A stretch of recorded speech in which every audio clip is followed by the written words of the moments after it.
Hello, I am Lucia. I am from Spain, and I graduated from UWC Dilijan in 2016 as part of the first cohort of the school.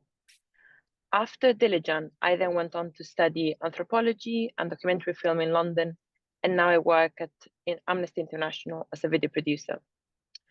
So today, it is my pleasure to be in conversation with my compatriot, who was the third head of UWC Dilijan, Gabriel.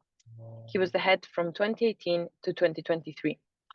And although I was not a student at the school with Gabriel at the helm, I was part of the inaugural Alumni Council that was launched on Gabriel's initiative. And I had the chance to get to know him via the work of the Alumni Council, as well as several visits to the school and other events. Hola, Gabriel. Hola, Barry Luis. Good morning. Barry Luis. So our conversation today is part of a series in the run-up to the 10th anniversary of UWC Dilijan that the school will be celebrating this October. We are hoping with these conversations to capture reflections of all those who have been involved in this truly pioneering venture that is the school. So Gabriel, I would love to start by asking you a few words about your professional background and what brought you to Armenia and to UWC Dilijan. Well, that could take a long time, so I'm going to give you the short version of the story. I've always believed in the power of education. I love going to school. I love going to secondary school. I love university. My mom was a frustrated teacher who wanted to be a teacher but could not study in the Spain of Franco's time, where women were not supposed to do that. And 3 out of the 4 siblings are in education, trained educators. I think we were almost genetically predisposed on nurture. I've always loved learning, and I found myself on a path where, before I graduated from my hometown university, Malaga, I had a lectureship, assistant lectureship in a university in the UK. Then I had to come back here because we still had military service at the time. I did social service, working with blind people, working my alma mater, Universidad de Malaga, and then through what Milan Kundera talks about the coincidences. Through a series of coincidences, I found myself with a job offer in Singapore in a school. And I went there not really understanding what UWC was. It was a very dodgy website. We're talking 2002, black and white photos on a blue website. It's not the information of today. So I went thinking, I'll do a couple of years and explore a bit, and was totally blown away by an educational model where I could do everything that I did in different spheres of my life. My work as a volunteer, my work with blind people, with youth, my educational work, I could do everything in one place. So what was supposed to be a couple of years in Singapore became 16 years. And by the end of that, it was time to try something different. So we moved from an uber-developed tropical island to a developing landlocked country in the Caucasus. It was time for a big change in life. That's very impressive. And that brings me to my next question, because obviously you went to Singapore, from Singapore to Armenia. So what was your first impression of UWC Dilijan on arrival? Like, do you remember your first day or your first days there? I actually remember the opening because the head of the UWC Southeast Asia at the time couldn't attend, and I was working with the admissions department in Russia and Kazakhstan, both sides of the opening. So he said, you're already there in the region, why don't you go with a colleague and represent SCA? So I was there for the opening, and I was totally blown away by the school. I remember the 2 students who did the tour in Spanish to me, and I asked them to show me everything that was happening, not the official tour. I wanted the unofficial tour. And I was blown away by the audacity of the project, the vision of Ruben and Veronica of wanting to have a UWC in Armenia, the Armenian UWC, bring the world to Armenia and open Armenia to the world. And I think it's the most effective school of ambassadors, Armenian ambassadors, that could have been created, like you, yourself. Thank you. And obviously you came from a big and well-established UWC school to UWC Dilijan that was like, it had been open for like 4 years when you came, and you were already a UWC veteran in a sense. So could you talk about the focus of your headship overall when you were in Dilijan, having come from an established UWC school? We had to refocus some things. For example, I remember entering the building and realizing that the UWC values were nowhere to be seen graphically. I remember preparing for my interview and realizing that the school had a set of mission, vision, and values that was not connected to UWC. So there was some tinkering that had to be done in terms of achieving some organizational clarity. What do we believe in from our assessment model to what kind of residential experience do we want students to have? So I had a very clear intention to involve the community. I didn't want to come with my own recipe. This is how I think things need to be done. So to build team amongst staff, empower the students through the student council, and open the schools to alumni like yourself. That's why we set up the alumni council and the parents. I could not believe that parents had no voice whatsoever in the school. I do believe that schools are communities, and every representative, every stakeholder should have an input and say. So it's not just the board and the head, it should be all the staff, all the other partners. So in a sense, there was a lot of opening, building bridges to partners in Armenia and beyond. And then at the same time, the focus changed dramatically when both the Armenian war and COVID hit, because then it was about protecting the community, keeping the community safe, and keeping the school going. You know that you definitely were the head of the school during very complex and, let's say, like unprecedented times that aren't necessarily related to education. So as you mentioned, COVID and the conflict, the geopolitical situation in Armenia. So how did you manage in that situation? I believe in Maslow's hierarchy of human needs. And the basic one is to keep people safe, and then you move on from there.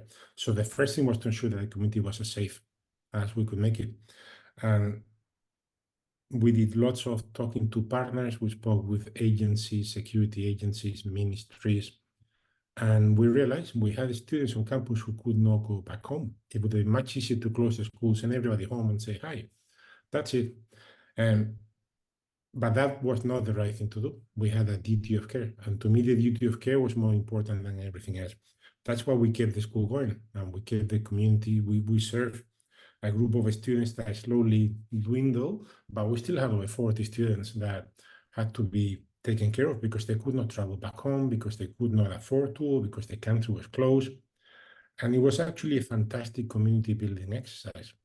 There's nothing like a crisis to make you focus on your real values and to see people shine at the best and the worst.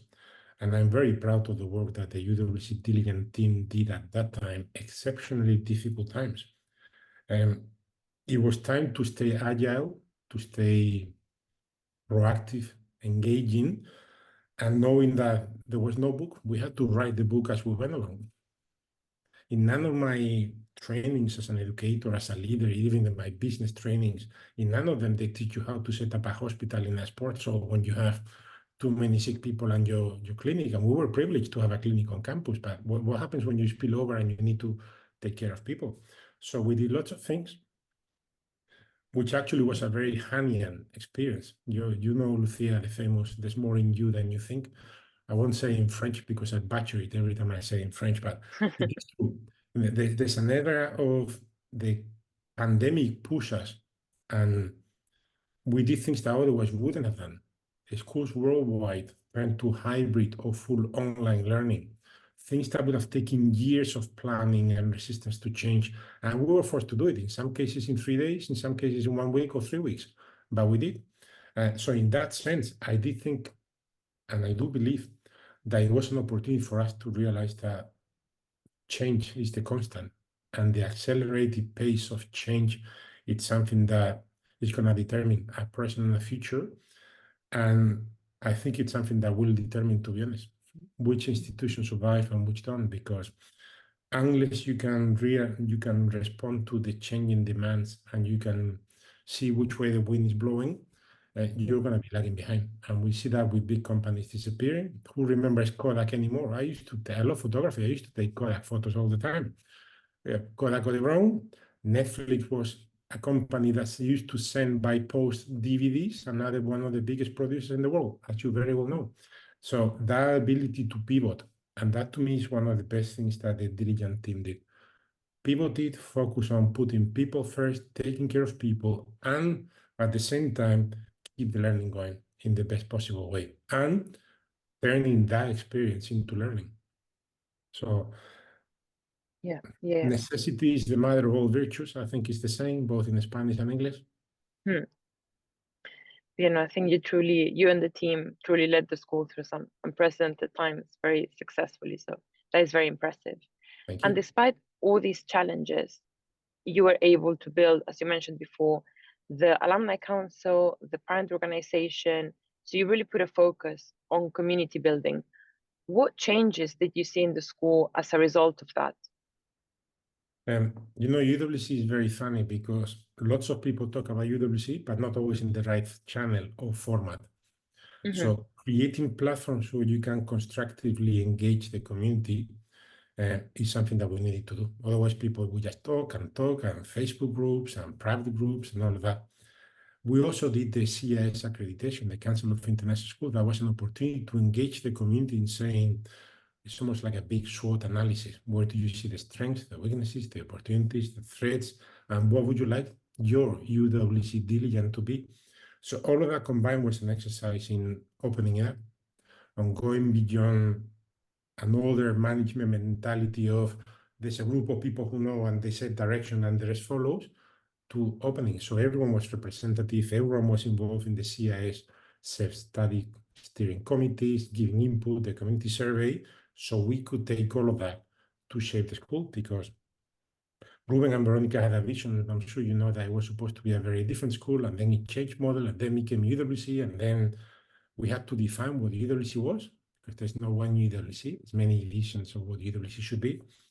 And to me, the most attractive thing about UWC Diligent is the community, it's the relationship and the ability to impact the community. As you mentioned earlier, I was in a school before that was huge, and I loved it for many, many reasons. But the impact that UWC Diligent has in Diligent and the region, that cannot be matched. When we launched, for example, the Samsung campus, the innovation campus, and we suddenly had families from all over Armenia coming to give the kids an educational experience that they couldn't have otherwise. When we went to the local schools and worked with the local schools, when you saw the primary kids coming to our theater to watch a movie in the cinema, because as you know, there's no cinema in Diligent, or you see Diligent kids learning how to swim in the swimming pool. And you see the pride in the family, how proud they are in coming to pick up. My child is learning how to swim, and my child is part of this community. That to me was what made UWC Diligent truly unique. Yeah, no, I agree. And I must say also, as an alumn of the first generation, I've always felt like I can have a relationship with the school, not in the past, but also in the present by becoming involved in different activities. So I think that's very meaningful, and I really appreciate that. So I'm glad to hear that. thank you. And so in retrospective, what advice would you give the current head of the school, if any?